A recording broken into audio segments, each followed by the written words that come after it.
Live from Lakewood, Colorado, broadcasting from the Colorado Media School studios, it's Sports with Staxxx and Shaggy.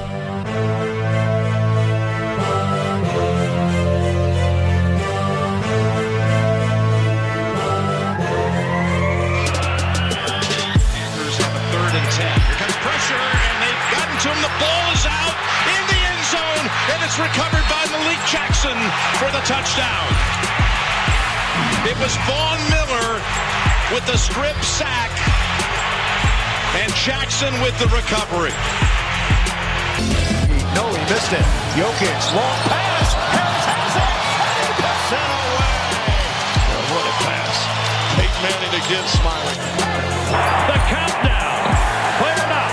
Out of the zone. The Colorado Avalanche have won the Stanley Cup. Raymond Moore, a dream has come true.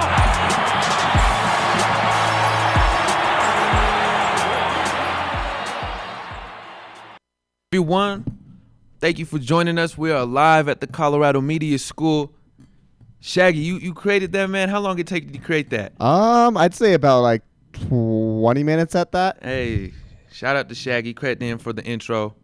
That was fire, bro. It was fire. Hey, but it was a bunch of moments from recent Colorado sports history. Besides that Avalanche, that was like what, from like 2001, 95. That was 96. That was old. 2001. Yep. Oh man, we need to get some new memories for the Avs, man. Hey, they need to make some new memories for us to put them in. Hey, they got the potential. They got the squad. So I'm excited for it. But in other news, talking about sports returning, yesterday the Rapids made their return, the first of many sports that we're anticipating. The Rapids, though, sadly lost 2-0. So they lost to the Real Salt Lake team, and I'm not going to lie, they had a lot of corner kicks. They had a lot of penalty kicks. It was just bad defense. They couldn't get past the second line of defense. They couldn't do much of anything, honestly, but this is the first time they played in a couple months. So, I mean, they got to get the rust off somehow, but I don't really see them doing anything in this, Group D. I really don't see them making any noise at all. Yeah, for sure. And where were they playing at again? I know there's no fans. It's the same basis for pretty much every professional sport. No fans, isolated area. I don't know the exact location, but I do believe that they're still playing in Florida. I believe all the teams are playing in Florida. Well, Orlando, Florida. Hopefully that's a good solution. The NBA's having problems with their players staying quarantined and whatnot. But Shaggy, over the weekend we had some fights, man. I know you the UFC aficionado. What is the update on that? Well, before I get into little headlines, I'm gonna let Ron Burgundy do a little bit of an intro for us. I disrespected him. My bad. There were some things going on in sports today that will make your brain fall out of your skull. Because I've got nothing here. You're giving me baseball and hockey, and I got my keister blowing in the wind. It's sports. All around the clock, sports all the time. That's the concept of the news. Oh, that's never going to work. That's ridiculous.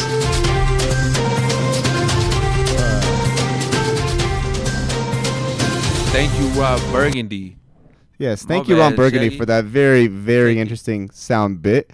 But yes, there are some UFC fights going on this weekend, and I only want to touch the major three, the three last fights that happened. First, we're going to touch the Kamaru Usman versus Jorge Masvidal.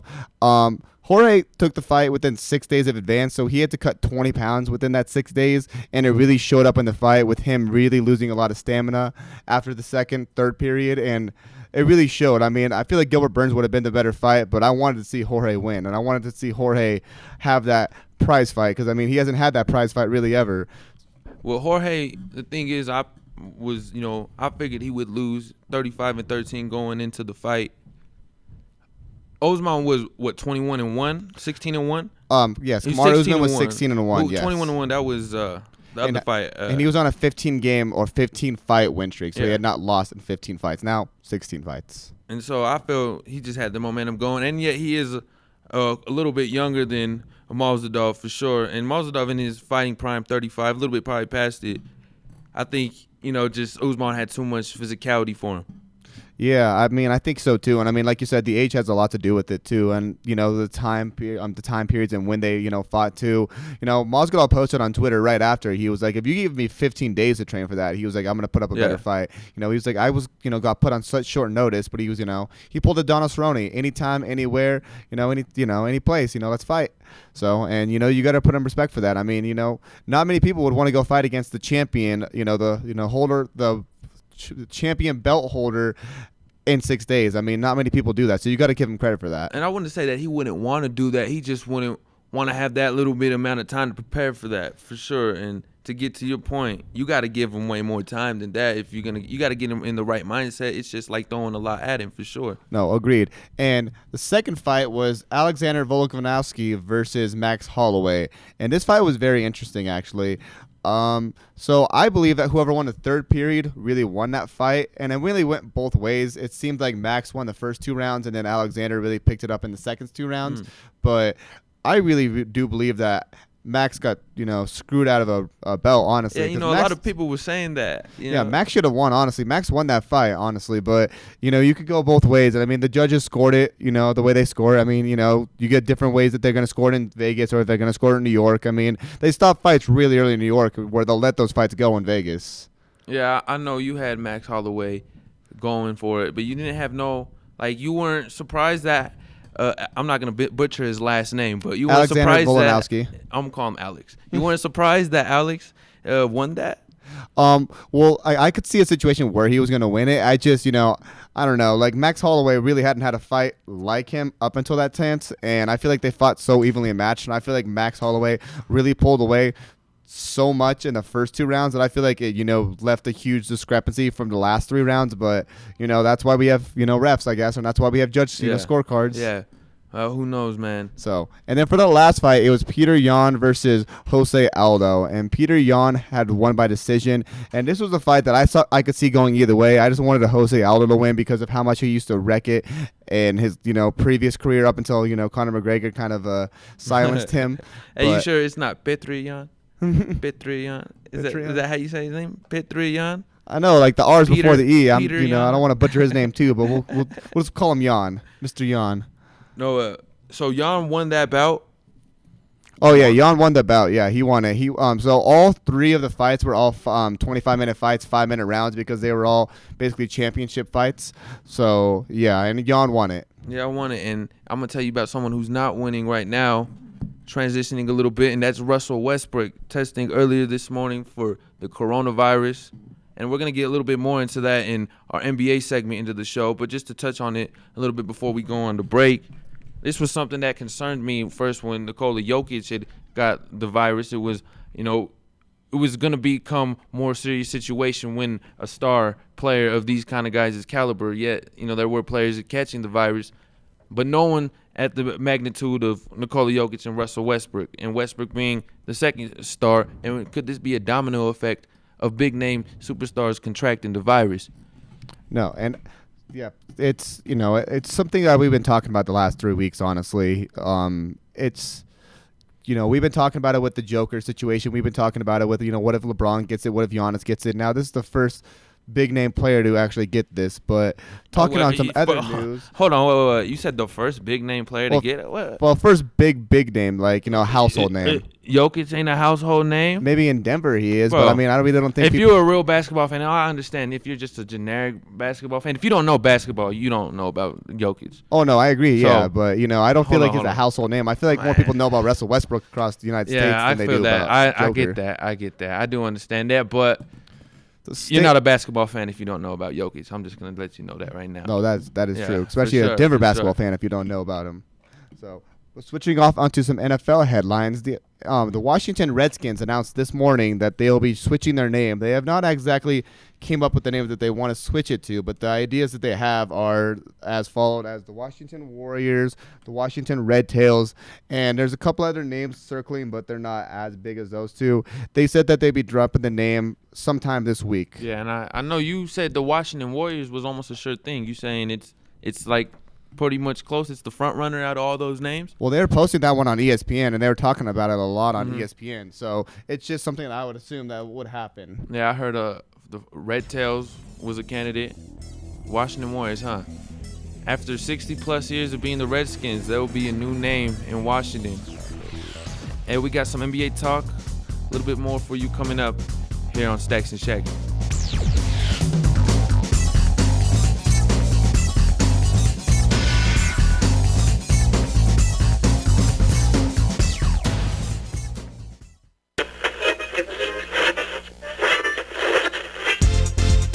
Hey Colorado sports fans, you're listening to GoMileHigh.com, a student-operated station live from the Colorado Media School studios here in Belmar, giving you a different perspective on all things current. Stop torturing yourself, man!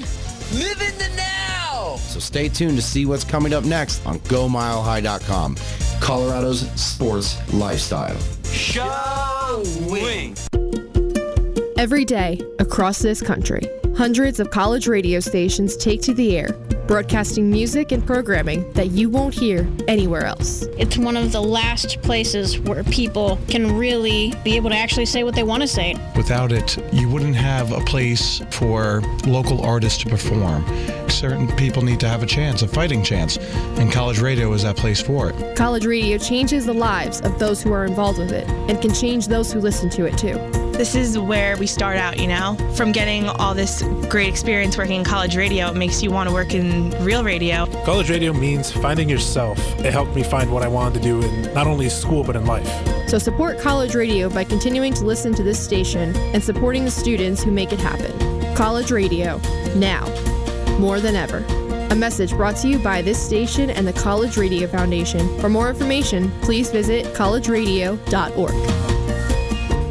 I'm taking a trip over to Tibet, you know, see the sights, climb a hill or two. But I remember, oh man, I got one guy out here who I actually know. So I give an old ringy-dingy to the Lama. What? You know, the Dalai Lama, his laminescence, flowing robes, the grace, bald, striking really. I says to the Lama, hey, you remember that round I caddied for you down in Shangri-La? Well, apparently some station out in Lakewood taped the whole thing. See, the Lama's a big hitter. Nailed 2 eagles in a row that day. Well, he says, what station could have possibly gotten all the way out to my sacred holy lands, the Shangri? I says it was none other than GoMileHigh.com, Lama. They got the best sports coverage in the state. The Lama actually tips me this time, 2-1. So he pretty much stiffed me again. But I got him hooked on GoMileHigh.com. So I got that going for me, which is nice. That's great. GoMileHigh.com. If you have ever dreamed about being on TV or the radio, listen up. Start your broadcasting career today at the Colorado Media School. You'll have the opportunity to work with and learn from actual on-air talent that work within the Colorado media. Within a few months, you'll know how to engineer, produce, and even host your own TV/radio show. I'm a current graduate, and let me tell you, the Colorado Media School has given me opportunities and internships that have helped me take my career to the next level. So apply today at the Colorado Media School, located at 404 South Uppan Street in Lakewood, or visit us at coloradomediaschool.org.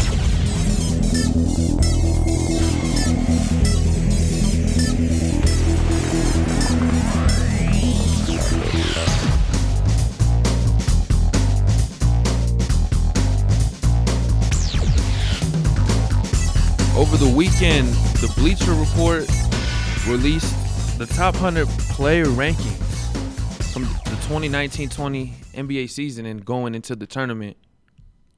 And some of the requirements of the rankings. Do you follow Bleacher Report? Yes, I do. Yes, I do. It's kind of a, I don't know. It's one of those things where you could be anybody and post something. You know, you can have like your own little account. But it's fun because like some of the stuff people post are very debatable. Now, they can be out of very, very irrational, but very debatable at the same time. And this is what this list is. 4 Nuggets made the list. Now, being the top 100 players in the NBA, I don't know if that's really an accolade if you're like the 100th best player in the league. But, hey, man, and not a lot of people can say that. Some of the requirements, though, to make the list is you had to have played at least more than 500 minutes this season. Guys like Steph Curry, obviously Kevin Durant, Klay Thompson, guys like that who haven't played at all, a single minute, will not be considered on the list. So it's kind of very interesting to see the other names that will replace those kind of players. As I mentioned, 4 Nuggets made the list, and we'll go over those with Will Barton being the first Nugget named at 62. Paul Millsap, 52. Jamal Murray, 47. And then Nikola Jokic breaking the top 10 at number 6. And a couple of the guys in front of Jokic we'll get into here in a minute because that is the top 5. Jokic just on the outside looking in as a top 5 player in the league. You know, it kind of hurts my feelings, but I understand it. Some of the guys named over him have that value. Jokic doesn't have that all-star value of him. People are still wondering who the hell that is. It's still another European guy, but as I mentioned earlier, if you don't know who Nikola Jokic is, you're not a basketball fan. And that's why I think Jokic should be at least top 5. I think 6 is too low. No, it's too low. Yeah, they need to take James Harden out of there, honestly. Then that's where I get to the point of where Jokic doesn't have the name value like Harden. Yeah, and that's why Harden's in there because what his name is. And, you know, I mean, he's a little bit known more for traveling than anything. Yeah, but if we're going for, like, you know, best player, I mean, Harden doesn't play as the defense that Joker does. No. I mean, Nikola, that's his weakness. His weakness, if you point. But he still plays way more defense than Harden does. I mean, Jokic doesn't have the body to be fast and have the literal quickness. You know, James Harden has the physique to do that. You know, like Jokic puts effort in. He just is. He's a slow, fat, chubby kid. Before now, hey man, I know you seen him slim. So who knows? Lock down someone on the perimeter. Who knows? He was averaging a steal a game before everything went down. Bump that up a little bit. 0.7 blocks. You know, hey, he has beautiful hands too, man. He has unbelievable hands for a big man. Yeah, and you were talking earlier about the top 10. I actually want to list that off right now. So number 1 is get the top 5 first. All right, we'll get the top 5. So number 1 is Giannis Antetokounmpo, and number 2 is LeBron James. 3 would be Kawhi Leonard. 4 would be James Harden, and then 5 would be Luka Doncic, and that would be 6 Joker looking in. And I think you could replace Harden. I don't know who's better, Kawhi or Nikola. Kawhi does have what we just mentioned Nikola doesn't have, and that's defense. Kawhi's an all-around player. I just think if you were to draft a franchise player, I would draft Kawhi Leonard a year ago. You know, I think he has too much miles on him right now. You know, I would start with Joker if you were to start a franchise right now, just because of how many years he is younger than Kawhi for sure. Yeah, I mean, if we're going to pick anyone to build a career around, I want to build it around Luka Doncic, honestly. Doncic. You know, hopefully if Miles is listening. No, Doncic is. I love Doncic. There is always that what if scenario. You know, health is always a big question mark for players, and I think that's the only thing that could get in the way of him. I don't see no downfall anytime soon. He just turned 21, and he would damn near average the triple-double. No, seriously. So he's on a whole nother level just for his age. LeBron James wasn't doing things Luka Doncic was doing at his age. So, I mean, I heard a debate that Luka Doncic one day could become the modern-day GOAT, which is, I mean, it's crazy because when I look at Luka Doncic, he's slow, he's unathletic. I think like Larry Bird. You don't think this guy to be a dominant player, slow white guy, but then you see him hoop, and, man, he could ball. You see, like, it's the same with Jokic. You know what I mean? They don't look like they could ball you up, but, man, you get them on the court, they'll drop 40 on you. Speaking of Luka, his draft counterpart, Trae Young, actually got voted higher than Devin Booker. And then I went on Twitter yesterday, said Trae Young or Devin Booker, and everyone said Devin Booker. And that's why I was like, yo, why do they have Trae Young higher than Devin Booker? You know, it's obviously Devin Booker is more of a popular opinion. Bleacher Report's a popular opinion kind of website. So why do they have Trae Young at 23 and Devin Booker at 27? Do you think that's just like the recency bias? People like see what they recently see and they want to have that? I mean, yeah, they did rank just for the 2019-20 season. So they were probably going a lot off of analytics for sure. Yeah. Trae Young did average 30 points a game this year, and it's only his second year. Well, for a sorry team, I mean. You know.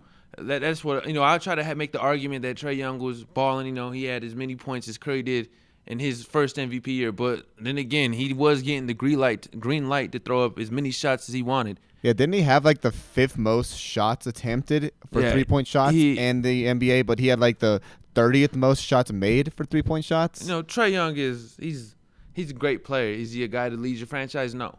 You're going to get the same result with Allen Iverson trying to carry the Philadelphia 76ers, you know. Allen Iverson was just so much an alpha dog. A guy at 6 foot, his height was able to take a team like that to the finals. Trae Young, he's not that type. I don't think he has that kind of alpha dog in him. No, he doesn't have that dog mentality. No, he's he's good, man. But only way he's ever gonna go find himself in a championship scenario is if he's the second or third option on the team. He's not gonna be. You know what I mean? You have to have size to play at the point guard position nowadays. Yeah. And he has no size. So I know earlier you said 4 Nuggets were in the top 10 or top 100. I have a little bit of a question. Do you see like any Nuggets being on the outliers, or like any Nuggets that you could see like maybe like the from 75 to 100, you know, something that we could fit in there? Jeremy Grant. I mean, I can see that. Jeremy Grant's an all-around kind of defender. I'm actually surprised he wasn't on there. I said all-around defender, all-around player. He can knock down a three. You know, he's not going to shoot 5 threes a game, but if he's open, he's going to knock it down. He has tremendous length. You know, I mean, he's part of that defensive chemistry. You know, when he comes up with that second unit. When Paul Millsap gets off the court, he takes that spot, and then he just the energy doesn't go nowhere. And Jeremy Grant's the type of player where, you know, he makes sure that the energy stays where it's at. Doesn't let the momentum shift. And I'm just a big Jeremy Grant fan. I might just, you know, be talking too much for him. Yeah. I mean, one person, I mean, he's obviously not like up to where he should be, but we all want to see Michael Porter Jr. there. We all want to see MPJ there. So maybe if we can give MPJ the reps, for sure, we could see possibly him there next year, honestly. Now, was your question, who do I want to see there, or who do I think should be there now? Well, I kind of did a little bit of a two-part thing, two-part, yeah, because, Michael Porter Jr. Michael Jordan Jr. Yeah, Michael Porter Jr. would definitely be my pick to who I would want to see in that list. But right now, I don't think he's really worthy enough, doesn't have a big enough sample size. Talking about not having a big enough sample size, Zion Williamson made the list at 29, the 29th best player of the 2019-20 season. And then they had John Morant at 34, even though, I mean, John Morant easily had the better season, easily had the better rookie year. I wouldn't say easily had it better. He just had the longevity of the rookie year. If you were to give the rookie of the year player award, you'd have to give it to John Morant. You couldn't give it to Zion Williamson. That would be a slap in the face. And that's why it's like, man, how do you have Zion ranked at 29, but you have Ja ranked at 34? It's got to be a popularity poll. It is. It is, man. It's Bleacher Report. Yeah. It's a popularity contest, man. I mean, I'm not trying to take anything away from Zion Williamson. He did have 35 points against the Lakers. But at the same time, only 19 games. He's only played 19 games. You can't give too much respect. Now, I get if you put him in the top 50 yet, but not top 30. Nah. No. I mean, I can't even really put him in the top 50, honestly. I mean, I put him in the top 50. For sure. Top 50, really? I mean, I just want to see more. I want to see more out of him, honestly. I mean, he only played a couple of games. The only thing with Zion, he hasn't had that welcome to the league moment yet, which I think because the Pelicans are a team part of the tournament, I believe he will experience that welcome to the league moment during this tournament. For sure. He's definitely going to experience it. It's definitely going to happen. I mean, it's just a matter of what team's going to expose it or what team's going to prove that right there. So it's it's very interesting. So no, man, and going back to with the Nugs, I was very shocked to see Paul Millsap as high as he was ranked. It shows the veteran leadership that Paul Millsap has on this team and the imprint that he puts on this team, the stamp that he leaves on them. He's definitely far from his Atlanta Hawks days, but he's obviously a big piece to this. Every team needs a vet like that, and Paul Millsap is the Denver Nuggets vet. Hopefully he could stay healthy. He's had issues with health the last 2 years. This year he's been able to stay healthy. Hopefully he can help us coming up in this next tournament. This is Staxxx and Shaggy on GoMileHigh.com.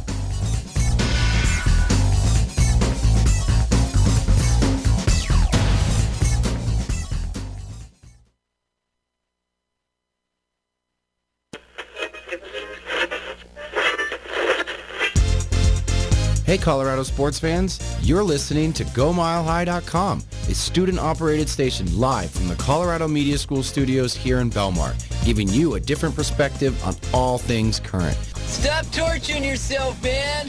Live in the now. So stay tuned to see what's coming up next on GoMileHigh.com, Colorado's sports lifestyle. Showing. Every day, across this country, hundreds of college radio stations take to the air broadcasting music and programming that you won't hear anywhere else. It's one of the last places where people can really be able to actually say what they want to say. Without it, you wouldn't have a place for local artists to perform. Certain people need to have a chance, a fighting chance, and college radio is that place for it. College radio changes the lives of those who are involved with it and can change those who listen to it too. This is where we start out, from getting all this great experience working in college radio. It makes you want to work in real radio. College radio means finding yourself. It helped me find what I wanted to do in not only school but in life. So support college radio by continuing to listen to this station and supporting the students who make it happen. College radio, now, more than ever. A message brought to you by this station and the College Radio Foundation. For more information, please visit collegeradio.org. I'm taking a trip over to Tibet, see the sights, climb a hill or two. But I remember, oh man, I got one guy out here who I actually know. So I give an old ringy-dingy to the Lama. What? The Dalai Lama, his laminescence, flowing robes, the grace, bald, striking really. I says to the Lama, hey, you remember that round I caddied for you down in Shangri-La? Well, apparently some station out in Lakewood taped the whole thing. See, the Lama's a big hitter. Nailed 2 eagles in a row that day. Well, he says, what station could have possibly gotten all the way out to my sacred holy lands, the Shangri? I says it was none other than GoMileHigh.com, Lama. They got the best sports coverage in the state. The Lama actually tips me this time, 2-1. So he pretty much stiffed me again. But I got him hooked on GoMileHigh.com. So I got that going for me, which is nice. That's great. GoMileHigh.com. If you have ever dreamed about being on TV or the radio, listen up. Start your broadcasting career today at the Colorado Media School. You'll have the opportunity to work with and learn from actual on-air talent that work within the Colorado media. Within a few months, you'll know how to engineer, produce, and even host your own TV/radio show.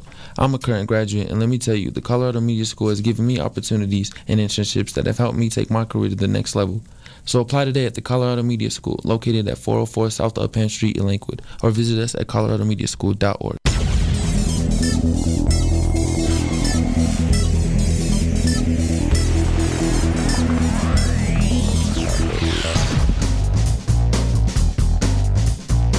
Got some Madden fans in the building. Madden 20 was, to me, it's my opinion at least, it was garbage. Same with 19. I think the last Madden was actually like Madden 12. And then like after that they took all the franchise mode features out and it limited to you to whatever you wanted to do. This is Staxxx and Shaggy on the Be On Air Network. We're coming at you with some new Madden ratings that have came out today. And not every player's rating came out today. Just a handful, selected handful, a couple reactions. I'm excited to see Lamar Jackson. Last year he was real glitchy. They only have him at a 94 this year. Yeah, and that's starting off from last year. He started off at a 75 last year. That's but you crazy. also got to remember, like, where you start off is not where you're going to finish. I mean, they progressively, decrease your stats or increase your stats. Look at Garrett Bowles. He started 76 and ended at 69. I mean, I wouldn't even put him at a 69. 69. No, getting on the a better track here. Patrick Mahomes, 99. I don't know if that's a better track. That's our boogeyman for the next 10 years. But well deserved, a 99 for sure. I give Pat Mahomes that. Russell Wilson coming in at second at 97. 97. You said Russell Wilson was your best player in the entire league, and Madden, they agree with me. They got him as the second best quarterback at 97. Second best player, I think, or is there another 99 club? More players than the 99 Yeah, so the club? 99 club consists of Stephon Gilmore, corner out of the New England Patriots, Patrick Mahomes, quarterback for the Kansas City Chiefs, Christian McCaffrey, running back for the Carolina Panthers, and then Aaron Donald, which I believe this is his third time being a 99 overall, third straight time being the 99 overall defensive tackle / defensive end for the Los Angeles Rams. Hey, I saw this thing. Aaron Donald could lift about, I think, 650, 700. Man, this man could bench press. I know him and like DK Metcalf. DK Metcalf, obviously like that juiced receiver on the Seahawks. Dude. Totally juiced. They were doing talking about how much they could weigh. And, Aaron Donald said how much the amount he could lift And the face DK Metcalf made was just like, what? Hey, bro, he could outlift a whole 200 more pounds than DK Metcalf. And DK Metcalf is a beast. So I feel like Aaron Donald is more, that rating is more off of what players tell the guys who make the ratings up. I don't think it's off of what he does on the field, because last year was kind of I'm going to say a bad year for him, but it wasn't as productive as his other two, as his Defensive Player of the Year years. Yeah, but I feel like the main reason why it wasn't as productive is, if you look at his year that he won it last year, they had Ndamukong Suh, Michael Brockers, they had other people to, take the focus on. Yeah. This year, they really only had him to take the focus on. So, his numbers are going to be down, but, when you're getting triple and double teamed the whole game, it's going to be hard to get, more than 10 sacks a season, which he still did. That's why I'm saying that rating is more based off of players telling the guys who do the Madden ratings, like, you know what I mean? Like, those guys who are doing the Madden ratings are getting some inside stuff from not just watching them. They're just hearing guys like, yo, this guy's probably the most powerful dude I've ever played against. Yeah, and I've also noticed that the speed, they always do that off the 40 times. They always are doing that. Every year, this is taken to Madden Ultimate Team, but every year they release the Chris Johnson Combine card, and he would always have 99 speed. Well, Chris Johnson, CJ2K, he was the real deal. He had a very fast fall off. I don't know what that was about. Yeah, he was so fast that he didn't even get to see his career run between his eyes, run by his eyes. His peak was just too quick, and I think that's a lot with that's what happens with a lot of running backs, is that their peak happens too fast, and you saw what happened with Todd Gurley, and then they just die out quick. Yeah, you know what's sad about that is Chris Johnson actually played for that 2015 Cardinals team, that little bit of that dream team right there, and he got hurt halfway through the season, giving David Johnson the runs to becoming the running back. You call it a dream team? Well, you got maybe a dream team, more or less like a team of destiny. Like more of a We Believe team. More, I feel you on that, because that was like Palmer's last ride before he tore his ACL. You got Larry Fitzgerald's last ride. You got Patrick Peterson's last ride. Larry Fitzgerald's still going at it. What you mean, man? He's still part of a wide receiver duo. He's still going to make some noise this year. Come on, man. He is. Larry legend. So, thanks for agreeing with me with the whole, Kyler Murray's going to do good next year. Oh, no. He only got good receivers. That's all. That's it. He ain't going to do nothing with the, if you gave him a receiving core like the Patriots had last year, he ain't doing nothing. He ain't doing nothing. Come on now, man. All right, so let's get back on the whole Madden rating stuff. Hey, let me hear some local guys. Let me hear some local ratings, man. I know they didn't get the whole list, the whole roster out, but I know they got some names to note. So they only released 3 Broncos. It was their backup center, and then as well as they released Jerry Jeudy, which is at a 75 overall with 91 speed, and then they released KJ Hamler at a 70 overall with 94 speed. So, Broncos receivers are going to have some speed. KJ Hamler, I see him as a special teams guy for sure his first year. Look at that speed on Madden. Come on. You can't go by what the rating says. Yeah, I really feel like I think KJ Hamler's in 99, though, just be honest. If we're being real.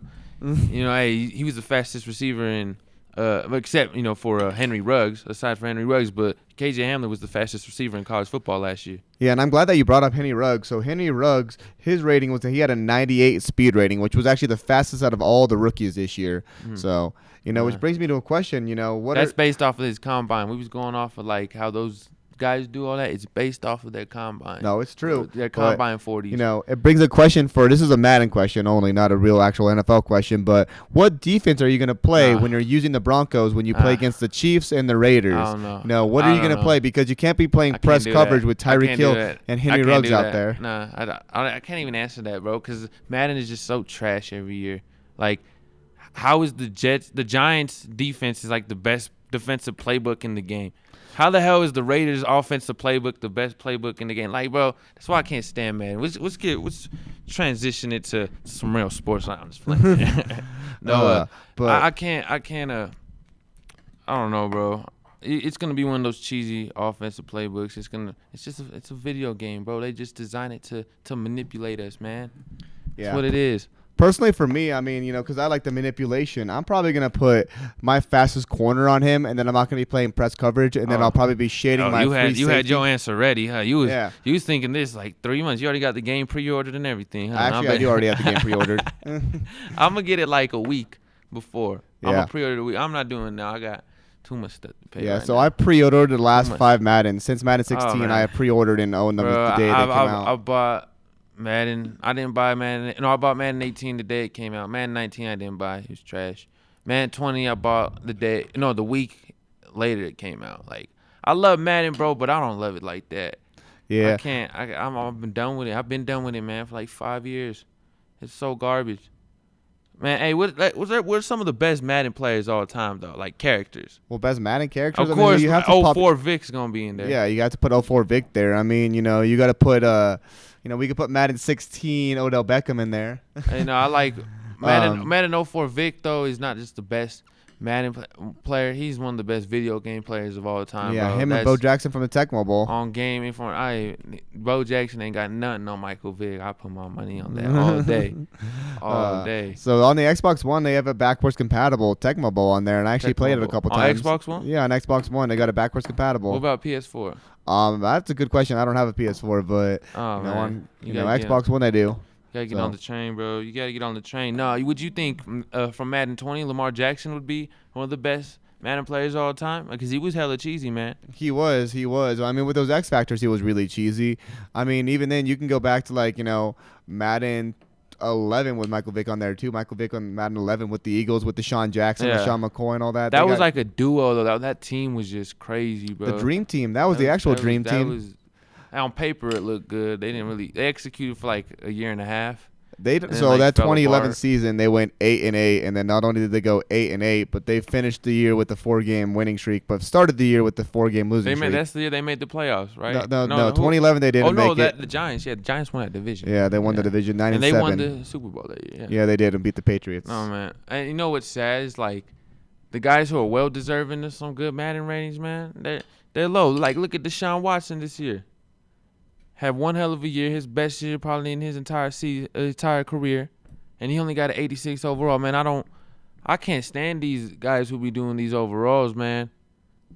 They're I wouldn't say they're too harsh. Obviously, they're pros, but they just sometimes don't know what they're doing. Deshaun Watson over 4,000 yards. Come on, and he's an 86 overall. Our producer, Dan, behind me, he was telling us before the show that, they got to actually meet the Madden ratings guy down at the NFL, training facility or training camps. And he said, all the players are going up there and they're, asking, what's going on? What's my Madden rating? Why is it this or why is it that?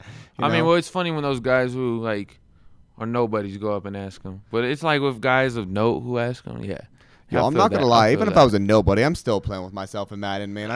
For sure. You could upgrade your character. I don't care if I'm a 50 overall. You could upgrade your character. You don't think Garrett Bowles don't play with the Broncos and then upgrade his character to 99 overall? Man, that's a disrespect to everything, even himself, man. He can't do that. He can't be doing himself like that. No, man. I wish Garrett Bowles was a 99 overall in real life. Shoot, we need that. Well, we got Connor McGovern though. Did they have any other guys' ratings for the Broncos? They Connor McGovern. That was the center that I was talking about. They had him on there, but then other than that, they had no other Broncos players that they had on their ratings. It's only 3. And if we're going to talk some rookie quarterbacks, actually, Joe Burrow got rated at a 76 with 81 speed, and then Tua got rated at a 74 with 81 speed, and then Jalen Hurts, if my computer will load, Jalen Hurts got voted at a 60, I believe it was a 68 overall with 86 speed. So those are the quarterbacks and what they're going to be looking like. You were saying before the show, because Jalen Hurts was a second overall pick, you were saying before the show that the Eagles are going to use Jalen Hurts the same way the Saints use Taysom Hill. And I don't know if Jalen Hurts is that good of an all-around football player. I mean, I know they were trying to advise him to switch over to receiver in the draft, but I know that he is very, very stern on being a quarterback. Yeah, so I watched a lot of his tape at Oklahoma last year, and he looked very phenomenal, throwing about 30 touchdown passes, running for another 18, rushing for about 1,000 yards on the ground, throwing for about another 2,500 in the air. But anyway, I really could see him transitioning into that role, honestly. I mean, his running ability, every time that Oklahoma got into the end zone last year or into the red zone, they were looking for a quarterback draw or they were looking for something like that. I mean, you can't tell me that the Eagles aren't going to want to be doing that. I mean, they don't really have no, big name running back in there besides Miles Sanders, but I mean I'd rather give it to Jalen Hurts than Miles Sanders. You don't need no big name running back nowadays. You throw up Johnny from the block and he's gonna run for 250 yards. Running backs are expendable nowadays, but what is not expendable is the quarterback position, and that's the only thing, or not the only thing, but one of the main things that has been the problem with the Eagles and Carson Wentz. And I believe that's why they brought Jalen Hurts in for situations like that, QB draw situations. You know, Carson Wentz, obviously a quarterback who would like to move around the pocket, but how injury-prone he has been for the first couple years of his season, I don't think that's really the ideal situation if you're on the Eagles coaching staff. You want to find Carson Wentz in.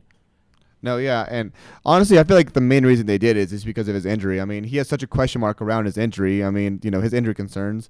They don't want to, like, put a risk at that, especially after putting all the money invested into him. They thought, you know, might as well just go for, you know, something that's a backup plan. I mean, he's literally a backup plan. Yeah, he is a backup plan, but I don't think he's a second-round backup plan. That's where it gets very controversial. Real quick, right before we go, who do you think was the rookie that you think was deserving of an 80 overall? The only rookie that I think, Chase Young. Chase of an 80 overall? Yeah, Chase Young. Oh yeah. Hold on, I was tripping. I thought you said something. Yeah, Chase Young. Okay. Chase Young or Joe Burrow is probably the only guys I would see that deserved an 80 overall. Okay. Yeah. I feel that. I think Chase Young. Yeah. Joe Burrow, I think, rated where he's at. Chase Young, 80 overall. I think he should be, but he's not. Hey, we'll come back to you. We got a fun game for y'all. This is GoMileHigh.com.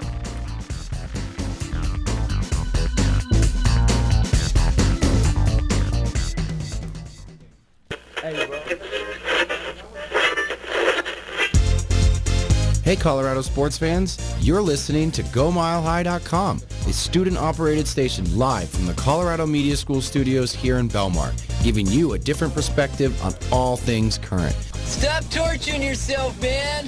Live in the now. So stay tuned to see what's coming up next on GoMileHigh.com, Colorado's sports lifestyle.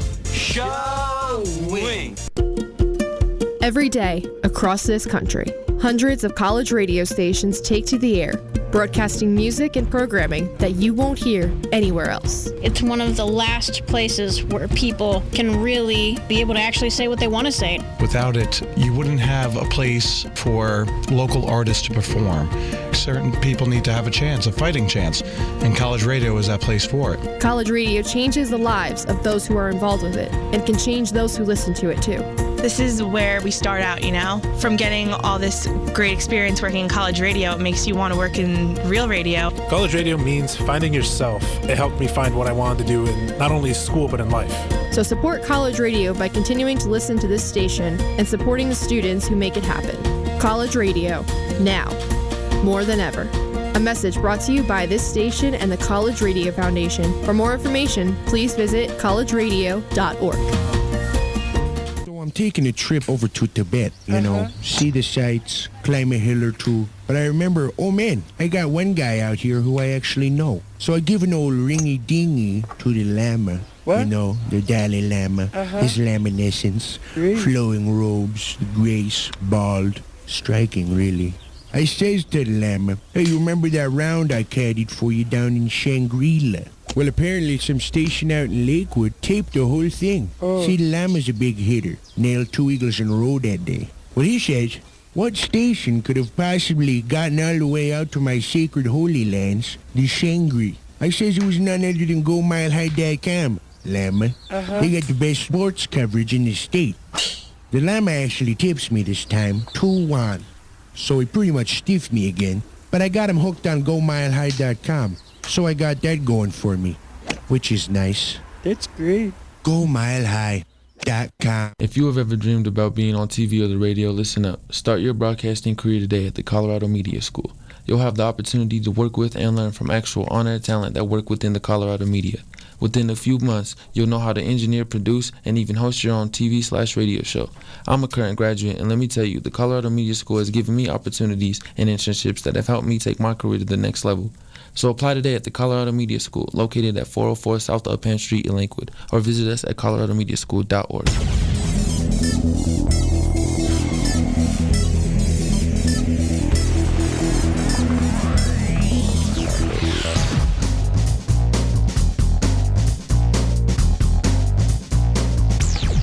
Hey Shaggy, are you a Joe or are you a pro?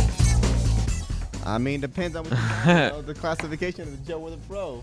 When it comes to drinking Blue Moon, are you a Joe or are you a pro? Well, I'm a pro, man. You know, you got to put me in the game, coach. I don't know if we're sponsored by Blue Moon. We shouldn't say their name right now. No, but Hold on, you got a fun game before we actually get into our initial game we want to get into.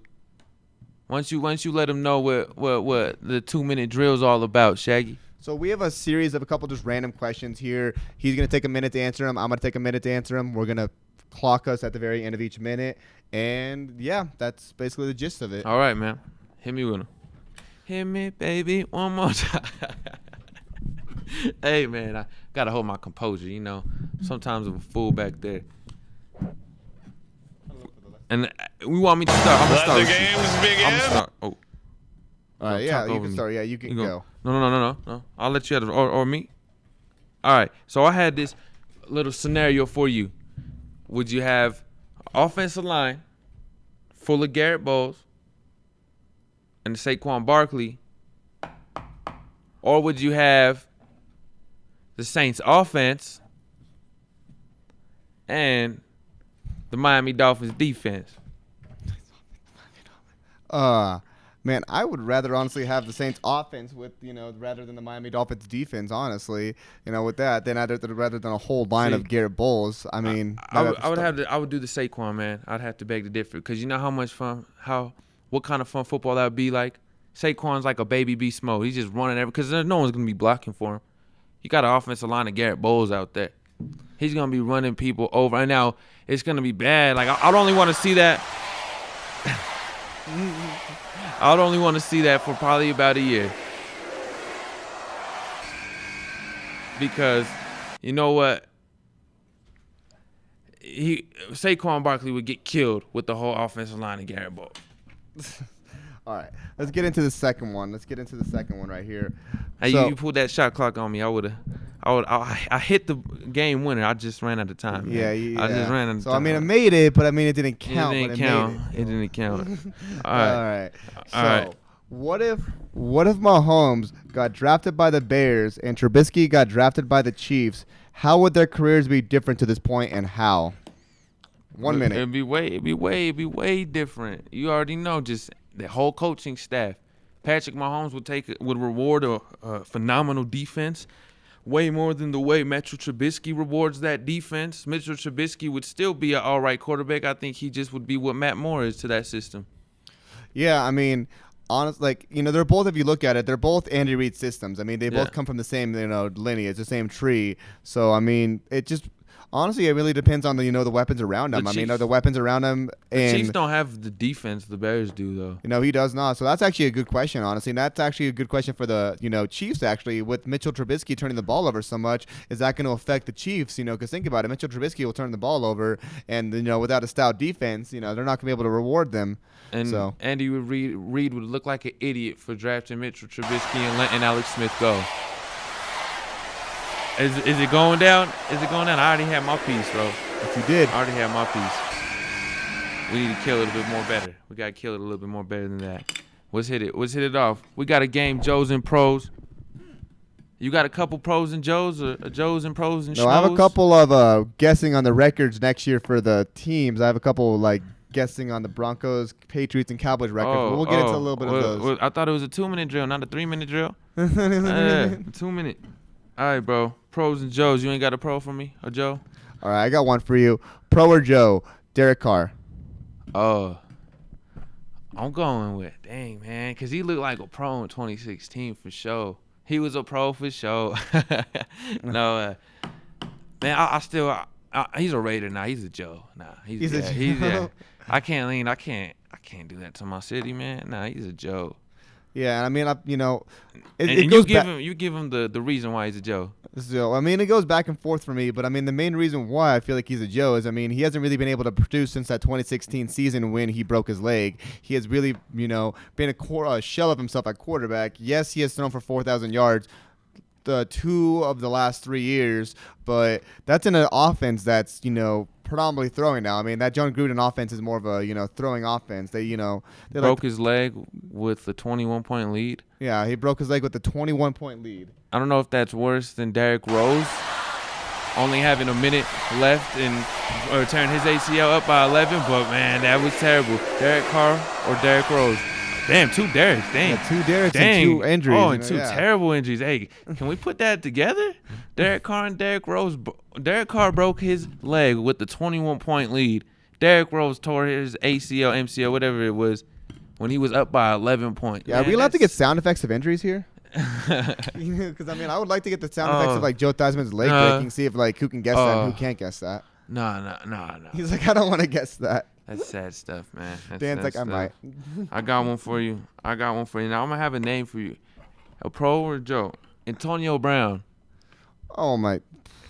Bro, because I only brought that name up because right now he's acting like a complete Joe. But if you throw him on a football field, like, come on now, you think it's like riding a bicycle. Man, I've always said this about Antonio Brown. He is the best receiver in the NFL if he can keep his mouth shut. I mean, he's, bar none, like the best route running receiver in the NFL. There's not anyone that runs routes like him. He has the most crisp routes, honestly. Tony Toe Tap. You know, like, seriously. You know, and then not only that, but his catch radius, it's up there with DeAndre Hopkins. Like, I mean, he catches all these crazy balls. And he's only 5'8". Yeah, 5'8", 5'9" slot receiver. I mean, you know, but yeah, you can line him up on the outside. He's going to burn your number one corner. We also what he did to A.J. Boye and Jalen Ramsey in 2017. I mean, even though they still lost that game, Antonio Brown still put up big numbers. Still lit him up. Now, the thing with Antonio, do you see a team in the league that would sign in, that would risk that? You know, his cousin actually plays for the Ravens, Marquise Brown, and they did say that he was practicing a lot with his cousin. Yeah, so I can see a possibility with him playing with his cousin. But other than that, I don't see that. I heard there was interest with the Ravens. Then I heard there was a lot of disinterest at the same time. So I don't know. Antonio Brown, I would like to see you in the league again, but you a crazy mofo. That's all I know. All right, here's another one. We wrapped it up. I have to keep it on time. Keep going. I don't have the time here that I'm. Let it go. I feel like we kill it a little bit more. I got one more. Now, I don't know what. No, I got this one for you. Pro or Joe? Any receiver not named Gronkowski or Moss that has played with Tom Brady. Are they pros or are they Joes? See, and like that's a question inside a question, because if you know we're taking the players that are not Gronk and we're not taking them that are not Moss, the next two have got to be Edelman and have to be Wes Welker. So I mean, and then your next question would be, if you put him on any other team, will they be able to perform like they did in that situation or in that system? And I personally, I don't believe that they will. So I mean, I have to say that everyone else besides Gronk and Moss were Joes. Yeah, and that's a hot take, because Wes Welker, he did play in a different system, but he played in a system with arguably one of the greatest quarterbacks of all time. So Wes Welker has played with two of the greatest quarterbacks of all time. Yeah, he did play with the Dolphins his first year, but that was when he was a special teams guy. Julian Edelman, he's only played with Tom Brady, and there's been years he's only averaged 8-9 yards per carry. No, seriously. Per catch, excuse me. All right, man. This one's a fun one. Don't start the clock for this one. This was just a fun one. Don't start the clock for this. Pro or Joe? The Harlem Globetrotters. Are they pros or are they Joes? Funny story before I talk about this. My cat's name is actually Meadowlark Lemon, so I have a Harlem Globetrotter in my house. Yeah. But you gotta go pro, man. You gotta go pro. Yeah, I was gonna say whoever, you're a hater, because the games they do against the Generals are premeditated. I mean, they've been beating the Generals for like 110 years. But at the same time, the things that those guys do and showcase like that's at a pro level. Come on now they probably couldn't compete at a pro level against the best, basketball players in the world, but they could put a hell of a show for sure. I don't know how much they get paid. They probably get paid like a Joe for doing some pro work, which is a shame. All right, man. I got two basketball ones for you. All right. Pro or Joe? Local. Earl Boykins. Don't you disrespect Earl Boykins. Man, I don't want to just. No, I know it, bro. All right, I'll put him at pro, but that's because I'm gonna be nice. Oh no, right? no, I'm just playing. No, I'm here. Your genuine thoughts. Don't let me interrupt you. Get in between you and your genuineness. You let the world know. I'll put him at a pro. We'll put him at pro. We'll put him at pro. I know you're gonna say Joe. Why would you say him as a Joe? All right, you put him at pro, but if you were gonna say Joe, why was he a Joe? He's 5'5". 5'5". Probably that. That's why I say he's a pro. That dude, my man's played 12 years in the NBA. Come on now, at 5'5", in a league of just giants, and you were able to stay that long and keep a job in that league. Come on, man, you ultimate pro. Got his money worth. Shout out to Earl Boykins. Now, this is the last player right here. For sure. And then you throw me some names before we clock out of here. And this is a guy that people have been giving up on, but he's kind of revived his career a little bit. Pro or Joe, Markelle Fultz.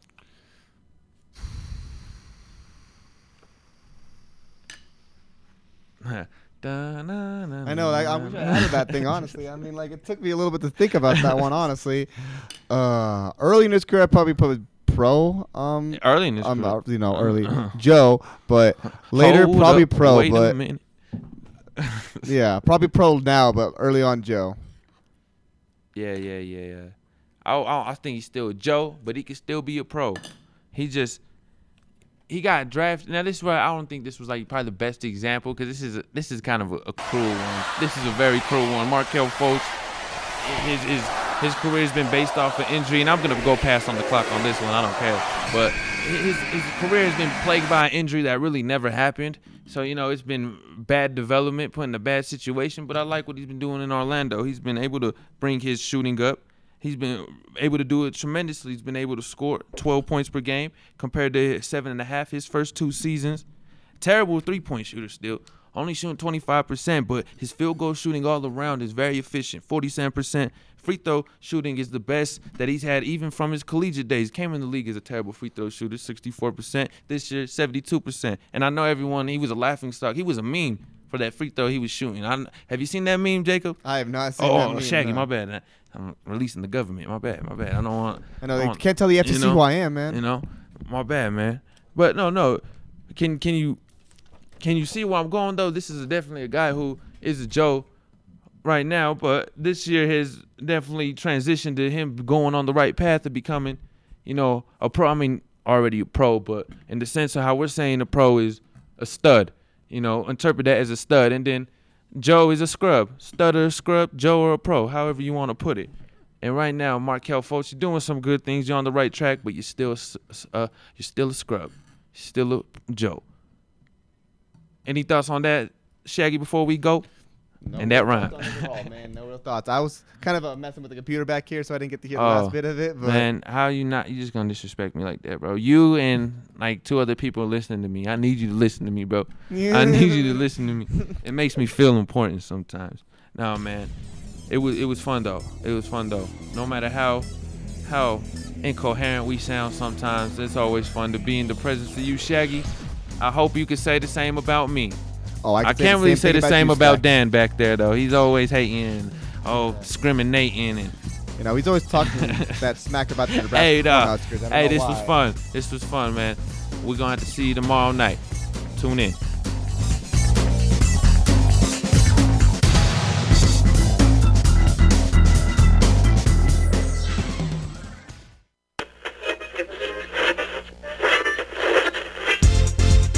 Hey, Colorado sports fans, you're listening to GoMileHigh.com, a student-operated station live from the Colorado Media School studios here in Belmar, giving you a different perspective on all things current. Stop torturing yourself, man.